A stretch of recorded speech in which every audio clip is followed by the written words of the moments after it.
Hey, what's up? What's going on out there? Um, I'm about to check this video out about the film Minister Society. They're going to talk to MC8 and the lead actor in the movie. I believe his name is Tyron Turner. Yeah, it's Tyron Turner. And they're going to talk about, I guess, the deeper meaning that the movie had, or the meaning that some people might have missed in the film. It was one of the best movies I've seen, as far as like the realism, the things that go on in the streets.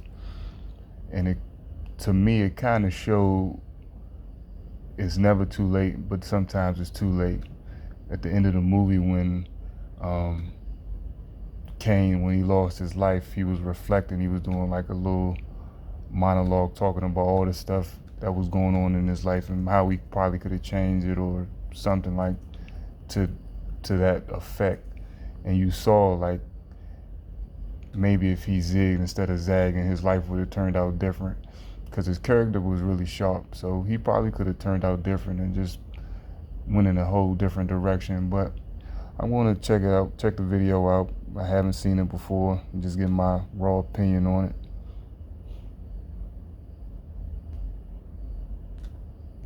You initially read that script, right? Mm-hmm.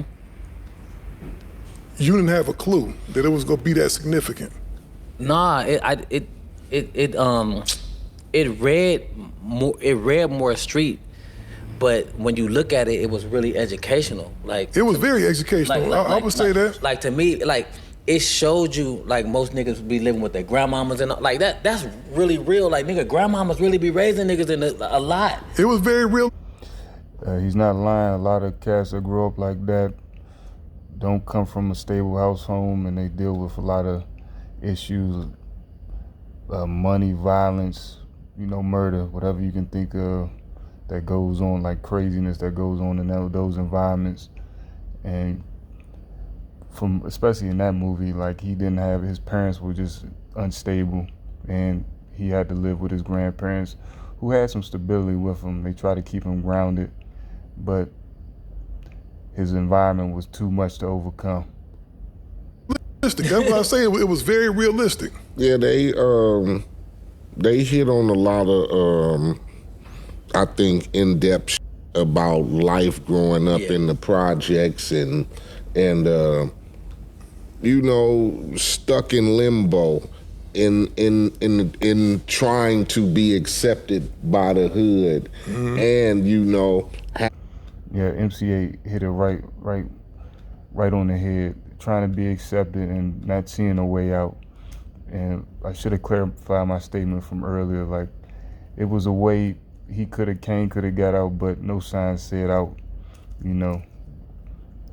So he had to navigate the best way he knew possible. He didn't have the best influence. Well, he had I'll take that back. He had two. He had his Muslim friend, and he had the one that was playing ball that was trying to, steer him in a different direction.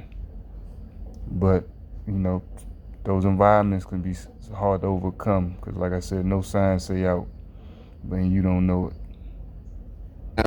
Having them motherfucking grandpa values to where you want to do good, you want to be a straight kid or, a straight motherfucker, but when you living in a section where peer pressure is everything and belonging is everything, and especially as a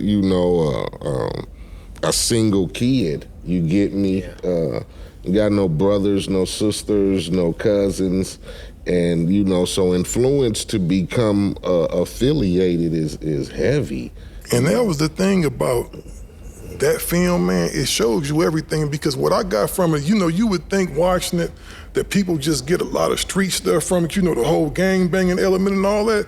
I think what people more than anything else got from it, man, is that poverty is a motherfucker, dog. And when you black and growing up without much, dog, because I think the most powerful part in the film was when your grandfather asked you, Kane, do you give a if you live or die? Right. And you really looked at him like, I don't know. I'm trying to get through the day.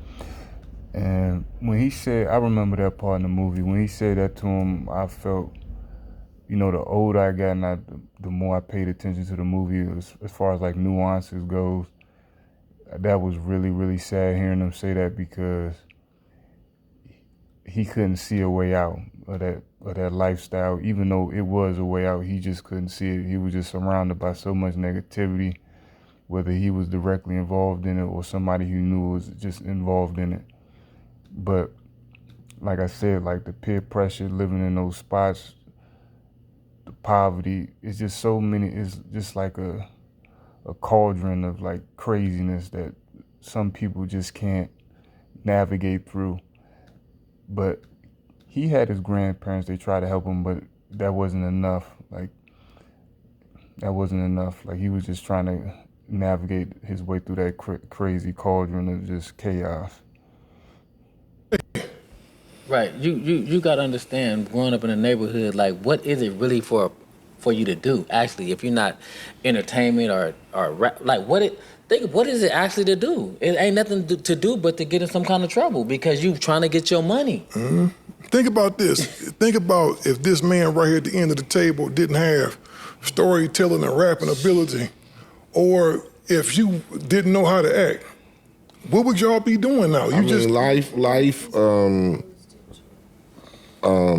You know, you fortunate to be put in a position like, you know, I was able to write down tales and stories and I saw or participated in. But before then, like I said, the quest was to be from the neighborhood. You be a kid and you might, oh yeah, I'm gonna be a fireman, or I'm gonna be a policeman, or a football or sports mother, you know. But then when you living in poverty, once again, and everybody in the neighborhood is selling dope and gangbanging, and like minutes try to walk that line, right? Because you in the neighborhood and you a kid. As a kid, you. Yeah, like MCA said, there's no positivity going on. There's no structure. There's no good examples. There's no parents. Is a sense of community, but it's not, because in the community, quote unquote, if it was really a community, then people wouldn't be going by or letting people live on or by a certain standard. Like, living that way, like in a deviant lifestyle, isn't conducive for community living. But it starts at home, no guidance from the parents, and then it just spills into the streets. You don't really know what's going on around you, the world. You're a kid. Yeah. You know, you riding your bike down the street where 2 niggas just got killed last night. You don't focus on that as a kid. Yeah, for real. And it humanized the characters. Right. Because even Old Dog, as f***ed up as Old Dog was, you still saw that at the end of the day, he was just a little kid from the hood that was trying to survive, and I mean, this is was doing what he had to do. This is what I'm handed. You get me? Yeah, Old Dog was an extreme version of, like, it was like a amalgamation of just the craziest dude you from around the way you can think of. That was just a young dude that was just wilding. I mean, he was into whatever you can think of. Like, they didn't show any background on his story as far as like his parents or anything like that, or what happened to him. But it just always showed him hanging around a bunch of older adults who weren't good influences. And I guarantee you, more than likely, if they were trying to lead him in a more positive direction, he would have led like a more positive lifestyle. But he was just young, wild, and crazy. And like I said, they didn't show really his background, but I'm just going to take a wild guess. Like, it broken home, and he's getting raised by MC8's character and the other cats around the way. So, like, he just didn't stand a chance. I'm not educated. You get me? That stopped. And he probably had some mental problems too. That probably stopped when I was, you know. Yep. I agree with him 100%. He probably did have some mental stuff going on, some sociopathic type of tendencies or something like that. Because I'm thinking about the scene when he, I think he shot or killed the crackhead about the cheeseburger thing. That was just some psychopathic behavior, honestly. Like I said, when you 4 and 5 and you going to school and everything is fun until you face with dealing with the reality of, nigga, we in poverty like a motherfucker. And it starts affecting you and with you to where your dreams of being something other than what's around you, that shit is gone. Yeah, I'm gonna end the video right there. Like MCA was saying at the end, he brought up another good point. Like a lot of those kids probably, is trying to live with a lot of positivity on their hearts and on their minds, but they just can't. There's just so much negativity around. Like, what do you do? And if you don't have the proper guidance in those situations, those type of world, that type of world can just eat you alive, and you will never know it, and you will never think it's anything bigger than the world that you're living in, which is the crazy part, because there's a whole big world out there, but sometimes, well, it's kind of, I would say, nowadays it's different because the internet gives you more exposure to stuff, but back then, 30-some years ago, like, you didn't have those particular outlets to see what the world was or what the world is, and you were probably pretty much just stuck in your own little world. Like, but excuse me, long story short, I thought it was like one of the best films. I think it was not as good as Boys in the Hood to me, but I thought it was one of the best films I've seen, like, especially giving you that raw, like, street take on some daily type living, what some cats might be really going through, or some cats went through, But yeah, that's just my 1-2 on it. All right.